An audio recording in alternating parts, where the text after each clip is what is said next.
कि देश भर के विश्वविद्यालय को आरएसएस ने अपने कब्जे में ले लिया है। भारत गलती से भी विश्व गुरु न बन जाए, इसलिए बीजेपी और आरएसएस ने क्या किया, विश्व गुरु का नारा लगा दिया, और ताकि इस नारे के बाद भारत कभी विश्व गुरु नहीं बन सकता, क्योंकि आपने देश भर के विश्वविद्यालय बर्बाद कर दिए। क्योंकि मेरिट के नाम पर कल तक जिन लोगों ने मंडल आंदोलन का विरोध किया था, मेरिट के नाम पर जिन लोगों ने आरक्षण का विरोध किया, वो 40 लाख रुपए देकर के अपॉइंटमेंट हो रहा है, इसका एक भी बार विरोध नहीं करते हैं। एनएफएस होता है एससी एसटी ओबीसी पोस्ट पर, इसका विरोध नहीं करते। जब उनके पास वैज्ञानिक नहीं थे तो उन्होंने वैज्ञानिक सोच को ही खत्म किया। उनके पास बुद्धिजीवी अपने नहीं थे कि जिनसे वो पुरानी चीजों को काउंटर करते, तो उन्होंने बुद्धिजीवियों को ही अपमानित करने के लिए अर्बन नक्सल गाली बना दी।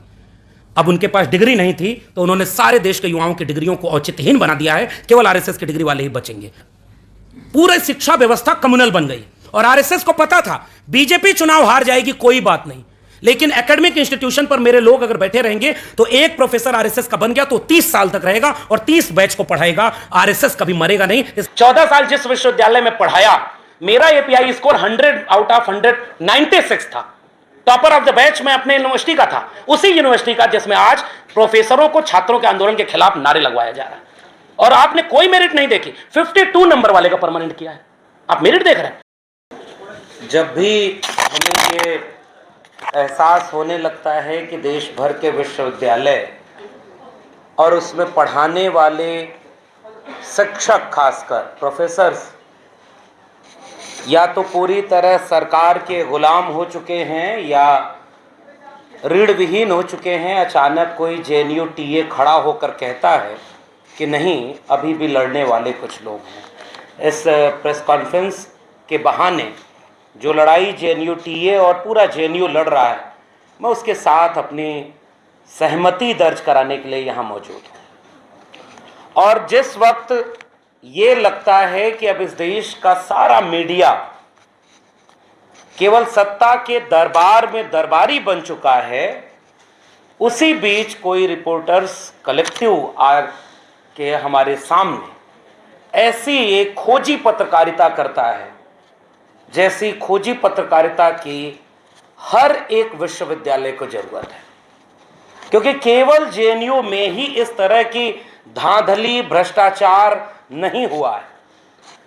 और मैं यहां हूं तो मैं अपने भी उस किस्से और कहानी के साथ हूं कि इसी जगह पर हमने इस बात को आज से 10 साल पहले कहना शुरू किया था कि इस देश में कुलपति नियुक्त कर रहा है आरएसएस, तो वो जो आरएसएस के द्वारा नियुक्त कुलपति है, वो जिसको कॉलेज में प्रिंसिपल बनाएगा वो भी आरएसएस का होगा। और प्रो वाइस चांसलर, डीन, परीक्षा नियंत्रक, जितने भी बड़े पद होते हैं विश्वविद्यालय के, वो आरएसएस वाले को ही अपॉइंट करेगा। और जब ये सारे लोग विश्वविद्यालय में आरएसएस के हो जाएंगे तो परमानेंट अपॉइंटमेंट भी आरएसएस वाले का ही करेंगे। और इसीलिए शायद मैंने अपनी तो किताब लिख करके प्रोफेसर की डायरी ये बात कही कि देश भर के विश्वविद्यालय को आरएसएस ने अपने कब्जे में ले लिया है। मैं जब आज यहां बैठा हूं तो आज से चंद रोज पहले की बात होगी। दिल्ली विश्वविद्यालय के एक कॉलेज है, उसमें एक लेडी शेड्यूल कास्ट पोस्ट थी, वो असिस्टेंट प्रोफेसर की, उसका अपॉइंटमेंट हुआ। 11 महीने प्रोबेशन पीरियड होता है, उसके बाद उस नौकरी को पक्का कर दिया जाता है। और उसके बाद प्रिंसिपल ने उन्हें टर्मिनेट कर दिया परमानेंट करने की बजाय, ये कह करके कि आपके कुछ आर्टिकल हमें संदिग्ध लगे। मुझे अपना कॉलेज याद आया। मेरे कॉलेज का जो सबसे कूड़ा प्रोफेसर था, उसने 1.5 पन्ने का आर्टिकल लिख करके अपना प्रोफेसरशिप का प्रमोशन का इंटरव्यू क्वालिफाई कर लिया। यानी जो उसके फेवर में है उसके आर्टिकल कॉपी पेस्ट है, तो भी 1.5 पन्ने का आर्टिकल, रिसर्च आर्टिकल कैसे हो सकता है? और 1.5 पन्ने के आर्टिकल पर लोग प्रोफेसर बन गए। मैं जब यहां आज इस प्रेस कॉन्फ्रेंस में आ रहा था तो मैं देख रहा था कि देश में क्या हो रहा है। इस देश के जेनजी को चिंता हुई कि अगर पैसे देकर के 30 लाख 40 लाख रुपए में नीट के पेपर लीक के जरिए रास्ते अगर कोई डॉक्टर बन जाएगा तो आने वाली पीढ़ियों को खराब डॉक्टर मिलेंगे। और वो जो जेनजीज थे, जो युवा थे, वो सड़क पर उतर गए और उन्होंने कहा कि हम पेपर लीक और 30-40 लाख रुपए के रास्ते जो डॉक्टर बन रहा है, हमें खराब डॉक्टर नहीं चाहिए। मैं कह रहा हूं कि रिपोर्टर्स कलेक्टिव एक और काम करे कि दिल्ली विश्वविद्यालय का ऐसे ही अपॉइंटमेंट जो पिछले 2-3 वर्षों में तकरीबन 5000 अपॉइंटमेंट हुआ है, उसकी जांच करे तो पता चलेगा कि 30 से 40-50 लाख रुपए में वे लोग प्रोफेसर और असिस्टेंट प्रोफेसर बन गए जो अगर दोबारा बीए में एडमिशन लेने जाए तो शायद उनको एडमिशन ना मिले, फिर भी वो आज वहां उसी जगह पे प्रोफेसर है। इस देश को इस बात की चिंता नहीं होनी चाहिए कि आपके प्रोफेसर गलत रास्ते से नौकरी परमानेंट पा रहे हैं, फिर वो क्या पढ़ाएंगे। हमने अपनी किताब में ऐसे जाने कितने किस्से लिखे कि जब एक वाइस चांसलर गुलाम होता है आरएसएस का, शांति श्री जी को तो पिछले दिनों जेएनयू में भी हम लोगों ने वहां एक प्रोटेस्ट किया था, जब उन्होंने अपने मुखार बिंदु से कितना अच्छा वाक्य बोला था कि इस देश के दलितों को तो आदत हो गई है रोने की, वो केवल रोते रहते हैं, अपनी पीड़ा ही दुख सुनाते रहते हैं। और उसके बाद भी हमने देखा कि कैसे उनके ऊपर कोई कार्रवाई नहीं हुई। अब तो यहां बैठ करके हम सुन रहे हैं कि उनके अपॉइंटमेंट के पहले ही उनके ऊपर कितने तरह के आरोप लग चुके थे। तो शायद हम उस देश में रह रहे हैं जहां अगर आप बीजेपी और आरएसएस के हैं तो आप कितने करप्ट हैं, इससे तय होगा कि आपको कितनी बड़ी कुर्सी मिलेगी। और इस देश में जो दिल्ली में सबसे बड़ी कुर्सियों पर बैठे हैं उससे भी पता चलता है वाइस चांसलर कैसे हैं। मैं उत्तर प्रदेश से आता हूं और मैंने प्रोफेसर की डायरी जो लिखी है उसमें बहुत सारे ऐसे किस्से लिखे। जेएनयू में हमारे एक सीनियर थे, वो आके किस्सा सुनाए कि उनके अपॉइंटमेंट के बाद विद्यार्थियों ने मना कर दिया कि हम इनकी क्लास नहीं लेंगे, इनको तो कुछ आता ही नहीं। मेरे अपने कॉलेज के, जब मैं वहां जाकिर हुसैन कॉलेज में पढ़ाया करता था, हमारे अपने डिपार्टमेंट के एक व्यक्ति के खिलाफ विद्यार्थी आकर के प्रोटेस्ट करने लगे स्टाफ रूम में कि इस टीचर से हम नहीं पढ़ेंगे, आप बदल दीजिए। और वो प्रिंसिपल का चहेता था, आज मैं देखता हूं तो वो डीयू का डीन बना हुआ है। जिसका क्लास विद्यार्थी लेना नहीं चाहते उसको और बड़ी बड़ी कुर्सी मिल रही है। अब आप नए भारत में प्रवेश कर चुके हैं। भारत गलती से भी विश्व गुरु न बन जाए, इसलिए बीजेपी और आरएसएस ने क्या किया, विश्व गुरु का नारा लगा दिया, और ताकि इस नारे के बाद भारत कभी विश्व गुरु नहीं बन सकता, क्योंकि आपने देश भर के विश्वविद्यालय बर्बाद कर दिए। अब मैं जिस जगह से आता हूं वहां की कहानी सुनिए। अभी जब हम यहां बैठे हैं, आप गूगल करिएगा, जितने मीडिया के लोग हैं इसके बहाने, आप गूगल करके देखिए ऑक्सफोर्ड ऑफ द ईस्ट, जिस विश्वविद्यालय को कहा जाता था इलाहाबाद विश्वविद्यालय, आज वहां क्या हो रहा है पता है? वहां के विद्यार्थी तकरीबन 2 हफ्ते से इस बात के लिए अनशन पर बैठे थे कि आपने 400 गुना फीस बढ़ा दी, 6000 पूरी टोटल सीट हर कोर्स के मिला करके आपने घटा दी, फीस बढ़ा दी, और आपने पूरे विश्वविद्यालय को आरएसएस का अड्डा बना दिया है।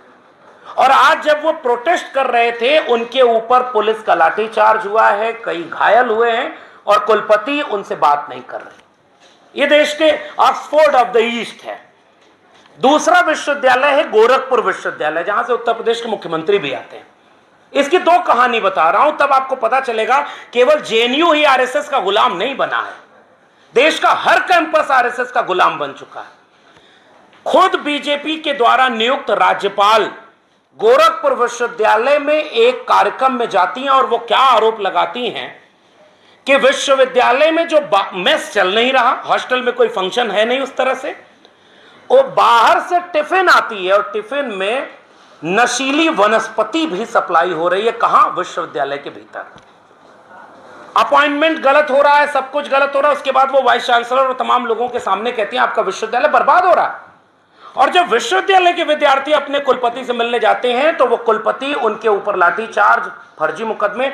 इस समय देश का कोई विश्वविद्यालय ऐसा नहीं होगा जहां अगर कोई जेएनयू टीए तो सर बचा हुआ है, मैं आप लोग को बधाई देता हूं कि आप लोग लड़ रहे हैं ताकि शिक्षक बचे हुए हैं। इस देश भर के कैंपस के हर शिक्षक अब केवल प्रमोशन या किसी कमेटी में मेंबर बनने के लिए सरेंडर कर चुके हैं। केवल देश के प्रधानमंत्री के लिए नारा नहीं लगता है कि वो सरेंडर हो चुके हैं देश के बाहर। इस देश का हर विश्वविद्यालय ऐसे तमाम लोगों से भरा पड़ा है। और एक कहानी बता दूं, देश भर के विश्वविद्यालय से जुड़े लोग शर्मिंदा होंगे इस दृश्य को देखकर। जब इलाहाबाद विश्वविद्यालय के विद्यार्थी प्रोटेस्ट कर रहे थे फीस वृद्धि और सीट कटौती के खिलाफ, तो वाइस चांसलर जो आरएसएस की है उसके कहने पर विश्वविद्यालय के प्रोफेसर और कर्मचारी अपने विश्वविद्यालय के छात्रों के खिलाफ आंदोलन करने उतर गए। और ये दृश्य हमने अपनी किताब प्रोफेसर की डायरी में भी लिखा था कि जब हम एडहॉक हुआ करते थे और हम अपने वाइस चांसलर से कहते थे कि आप परमानेंट क्यों नहीं कर रहे, तो हमारे खिलाफ उन गार्ड और कर्मचारियों को खड़ा किया जाता था जो खुद एडहॉक पर होते थे। तो किसी भी राजा के लिए सबसे अच्छा दिन वही होता है जब प्रजा को प्रजा से लड़वा दिया जाए, और यह विश्वविद्यालय में हुआ। अभी हमारे पूर्व एक पत्रकार महोदय कह रहे थे उड़ीसा में 14 वाइस चांसलर नहीं थे, बीजेपी की सरकार बनी, सारे वाइस चांसलर आ गए। हम तो दिल्ली विश्वविद्यालय में हमने देखा लगभग 2010 के बाद से 2014 में सरकार बन गई, फिर भी वीसी अपना नहीं था। 2019 में सरकार बन गई, तब भी उनको हिम्मत नहीं हुई कि परमानेंट अपॉइंटमेंट कराएं। जब उन्होंने प्रिंसिपल अपने बनवा लिए, वाइस चांसलर अपने बनवा लिए, सारे आरएसएस के बनवा लिए, उसके बाद 5000 पोस्ट पर उन्होंने परमानेंट अपॉइंटमेंट कर दिया और सारे आरएसएस वाले हैं। और आज क्या हो रहा है, जेएनयू का मैं एक दृश्य देख रहा था, मैं हिंदी विभाग से था, हमारे हिंदी विभाग के वाइस चांसलर जेएनयू में जो शाखा की परेड चल रही थी उस पर पुष्प वर्षा कर रही थी। वो कभी भी अपने डिपार्टमेंट में उन बच्चों को रिसर्च में एडमिशन दिलवाएगी क्या जो आरएसएस से अलग राय रखते होंगे? जब वो सारे लोग आरएसएस वाले भर गए तो आप कल्पना करिए कि पीएचडी में एडमिशन से लेकर के जो वाइवा में नंबर मिलता है वो सब ये देख कर दिया जाएगा कि कौन किस विचार का है। और इसलिए हम आपसे ये गुजारिश करने आए, फ्रॉड इतना हुआ है, मैं रिपोर्टर्स कलेक्टिव को बहुत धन्यवाद देते हुए कह रहा हूं कि आप एक बार देखिए ना कि कैसे आपने केस यहां पर दिखाया है, तकरीबन 7-8 केस आपने बताया है। मैं अपनी बात को आपके मामले पर जोड़ रहा हूं। आपने कहा कि जो शॉर्ट लिस्टेड नहीं थे उनको भी बाद में जोड़ा गया और वही अपॉइंट हो गए। मैं इलाहाबाद विश्वविद्यालय में खुद अप्लाई करने वाला एप्लीकेंट था और वहां पर हमने देखा कि दोबारा एक लिस्ट निकली, 10 अपॉइंटमेंट अगर हुए हैं तो जो दोबारा लिस्ट निकली उसमें से 8 अपॉइंटमेंट हो गए। फिर ये लिस्ट कैसे निकली थी जो दोबारा आई थी? ये इसीलिए थी क्योंकि अपने लोग उस क्राइटेरिया में नहीं आ रहे थे। अब तो उन्होंने क्राइटेरिया बदल दिया, प्रोफेसर ऑफ प्रैक्टिस। ये क्या है? अगर आपके पास नेट नहीं है, जेआरएफ नहीं है, पीएचडी नहीं है और अगर आपके पास आरएसएस की शाखा वाली प्रथम वर्ष दीक्षित, द्वितीय वर्ष दीक्षित, तृतीय वर्ष दीक्षित अगर आप हैं तो आप डायरेक्ट प्रोफेसर बन सकते हैं, डायरेक्ट वाइस चांसलर बन सकते हैं। सब तो आरएसएस के कब्जे में चला गया। और आरएसएस ने क्या किया, इस देश में जितने लोग बोलने वाले थे उनकी सीटों पर एनएफएस करवाया। यही जवाहरलाल नेहरू विश्वविद्यालय है। आज से तकरीबन 10 साल पहले छात्र संगठनों ने एक ऐसे ही बुकलेट जारी करके ये बताया था कि इंटरव्यू वाइवा जो होता है पीएचडी के एडमिशन में, उसमें जाति देख करके नंबर काटा जाता है। हमारे एक मित्र थे, वो आदिवासी परिवार के आने वाले, उनके बहन को 1 नंबर दिया था, अगर 3 नंबर देते तो उसका सिलेक्शन हो जाता, लेकिन जेएनयू में नहीं है। मैंने अपनी किताब में लिखा है सर कि जाने कितने बच्चे पीएचडी करके वापस अपने गांव लौट गए लेकिन आरएसएस में नहीं गए, इसलिए आज वो बेरोजगार बैठे हैं, उनका दर्द पूछने वाला कोई नहीं है। आपने इस देश के विश्वविद्यालयों को यहां पहुंचा दिया, अवसाद में ग्रसित हैं। मेरे विश्वविद्यालय का एक नौजवान प्रोफेसर सुसाइड कर लेता है। तब हमने देखा कि वो सुसाइड किस बात के लिए किया, क्योंकि मेरिट के नाम पर कल तक जिन लोगों ने मंडल आंदोलन का विरोध किया था, मेरिट के नाम पर जिन लोगों ने आरक्षण का विरोध किया, वो 40 लाख रुपए देकर के अपॉइंटमेंट हो रहा है, इसका एक भी बार विरोध नहीं करते हैं। एनएफएस होता है, एससी एसटी ओबीसी पोस्ट पर, इसका विरोध नहीं करते हैं। मैं इसलिए बधाई देता हूं रिपोर्टर्स कलेक्टिव और जेएनयू टीए का, जेएनयू एसयू का, कि आप वो आखिरी लड़ाई लड़ रहे हैं। हमारे पूर्व के वक्ताओं ने कहा कि आपने शुरुआत कर दी, मैं कह रहा हूं नहीं साहब, आप आखिर में लड़ रहे हैं। अगर आप जीते तो विश्वविद्यालय बचेंगे, आप नहीं जीते तो इस देश में अब कोई विश्वविद्यालय पब्लिक फंडेड नहीं बचेगा। बचेगा तो केवल गलगोटिया यूनिवर्सिटी बचेगा, जो चीन का रोबोट अपने यहां का बना के बेचेगा और अगली बार देखिएगा पद्मश्री उसके वाइस चांसलर को मिल जाएगा। जो जितना बड़ा इस देश में मेरिट की हत्या करेगा वो उतना ही आगे जाएगा। इसीलिए करो प्रोफेसर ऑफ प्रैक्टिस क्या है, कोई जो प्रैक्टिस से प्रोफेसर हो, और प्रैक्टिस से तो बहुत लोग बहुत कुछ हो सकते हैं लेकिन उनको नहीं बनाया सकता। एपीआई स्कोर की बात करते हैं, एपीआई अभी कलेक्टिव ने जो अपनी रिपोर्ट जारी की उसमें भी उन्होंने बताया कि कई लोग ऐसे अपॉइंट हुए हैं जिनके नंबर नहीं, अब रिसर्च वाला नहीं है फिर भी उसको 8 साल का टीचिंग एक्सपीरियंस दे दिया। दिल्ली विश्वविद्यालय में गेस्ट अपॉइंटमेंट हो रहा है, एडहॉक बंद, परमानेंट अपॉइंटमेंट बंद, क्योंकि अब आरएसएस भी नहीं चाहता कि परमानेंट अपॉइंटमेंट हो। अब उन गेस्ट को कोई भी टीचिंग एक्सपीरियंस नहीं मिलेगा, आप कभी जीवन में प्रोफेसर नहीं बन सकते। अगर आप आरएसएस में गए हैं तो आप तो कुछ भी बन सकते हैं, इसलिए हम कह रहे हैं कि विश्व, और हम तो सर किताब लिख के भुक्तभोगी हैं। 14 साल जिस विश्वविद्यालय में पढ़ाया, मेरा एपीआई स्कोर 100 आउट ऑफ 196 था।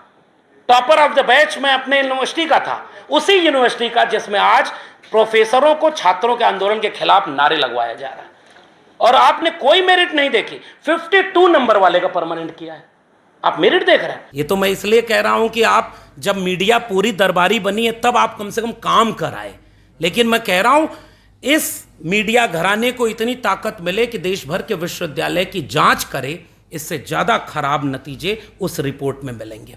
और इसीलिए मैं जाके कह रहा हूं, इन्होंने यहां पर कहा, अभी हमारे सांसद लोग आए थे और कहे कि बिना संसद में बातचीत किए बिल पास हो रहा है। दिल्ली विश्वविद्यालय में बिना बातचीत किए सिलेबस पास हो रहा था, किसी ने नहीं देखा। हम लोग उसके खिलाफ भी बोल रहे थे, इसीलिए नौकरी नहीं मिली। 5 मिनट में पूरे ग्रेजुएशन के पहले 6 सेमेस्टर होते थे, अब 8 सेमेस्टर है। 8 सेमेस्टर का सिलेबस 5 मिनट में पास हो गया, क्योंकि वो आरएसएस से बन के आया हुआ है। और अभी तो नारा आज लग रहा था, बस मैं खत्म कर रहा हूं, नारा लग रहा था सर ना कि बाल नरेंद्र। हमारे घर से गांव वालों ने पूछा कि बाल नरेंद्र क्या है, हमने कहा 6ठी क्लास के बच्चों के लिए किताब बनी हुई है बाल नरेंद्र। नई शिक्षा नीति जब आई थी तो कोविड की आड़ में, आपदा में, अवसर में आई थी, पार्लियामेंट से पास नहीं हुई थी। और इसलिए मैं कह रहा हूं कि 5-5 मिनट में सिलेबस जो बदला गया उसको कम्युनल बना दिया गया, पूरी शिक्षा व्यवस्था कम्युनल बन गई। और आरएसएस को पता था बीजेपी चुनाव हार जाएगी, कोई बात नहीं, लेकिन एकेडमिक इंस्टीट्यूशन पर मेरे लोग अगर बैठे रहेंगे तो एक प्रोफेसर आरएसएस का बन गया तो 30 साल तक रहेगा और 30 बैच को पढ़ाएगा। आरएसएस कभी मरेगा नहीं, इसलिए आरएसएस ने पूरे विश्वविद्यालयों को कब्जे में ले लिया। इसीलिए मैं जाते जाते एक बात कह के खत्म कर रहा हूं। उनके पास इतिहासकार नहीं थे, इसलिए उन्होंने इतिहास का ही कबाड़ा कर दिया। उनके पास वैज्ञानिक नहीं थे, इसलिए वैज्ञानिक सोच को भी उन्होंने खत्म कर दिया। आप सर इसमें कलेक्टिव इस पर भी जांच करें। मध्य प्रदेश में एक यूनिवर्सिटी के लिए 300 करोड़ के आसपास तक फंड सैंक्शन हुआ। गोबर और गौमूत्र में कैसे कैंसर रोकने की बीमारी के कुछ पदार्थ मिलते हैं, और जब उसकी जांच आई 32 करोड़ सैंक्शन हुआ था, उसमें 90% केवल गोबर और गौमूत्र खरीदने में खर्च हो गया और उनके घूमने में खर्च हो गया। देश भर के विश्वविद्यालय में केवल आरएसएस के कार्यक्रम हो रहे हैं, और जो बच्चे आरएसएस के कार्यक्रम में नहीं जा रहे उनको अटेंडेंस नहीं मिल रही है, उनका पीएचडी सबमिशन नहीं हो रहा है। आप विश्वविद्यालयों को बचा ही नहीं सकते, पूरी तरह से ये विश्वविद्यालय बर्बाद हो चुके हैं। और जो आरएसएस का नहीं होगा वो वहां पर नहीं जा सकता। इसीलिए जब उनके पास वैज्ञानिक नहीं थे तो उन्होंने वैज्ञानिक सोच को ही खत्म किया। उनके पास बुद्धिजीवी अपने नहीं थे कि जिनसे वो पुरानी चीजों को काउंटर करते, तो उन्होंने बुद्धिजीवियों को ही अपमानित करने के लिए अर्बन नक्सल गाली बना दी। अब उनके पास डिग्री नहीं थी तो उन्होंने सारे देश के युवाओं की डिग्रियों को औचित्यहीन बना दिया है, केवल आरएसएस की डिग्री वाले ही बचेंगे। इसीलिए हम इस बात को, मैंने अपनी किताब लिख करके भी कहा, हमने अपनी नौकरी गवा के भी कहा, तब भी इस देश में लोगों को नहीं समझ में आया। उत्तर प्रदेश में 26,000 सरकारी स्कूल बंद हो गए हैं। डीयू जेएनयू 500 से 800 करोड़ रुपए लोन पर चल रहा है और लोन को चुकाना है, इसलिए सब क्लस्टर इनोवेशन सेंटर में यूट्यूब पर लेक्चर चलेगा, विद्यार्थी घर बैठकर पढ़ेगा और उसको घर बैठे डिग्री मिल जाएगी। विश्वविद्यालय यहां तक पहुंच गए। इसलिए मैं आखिरी लड़ाई लड़ने वाले उन रिपोर्टर्स कलेक्टिव को और जेएनयू को यह सलाम कहता हूं कि आप जीतेंगे तो विश्वविद्यालय बचेगा, वरना ये लोग केवल एक विश्वविद्यालय नहीं बर्बाद कर रहे, आने वाली पीढ़ियां मानसिक रूप से गुलाम पैदा होंगी। इसलिए इन्होंने विश्वविद्यालयों को अपने कब्जे में ले लिया है। बहुत बहुत शुक्रिया।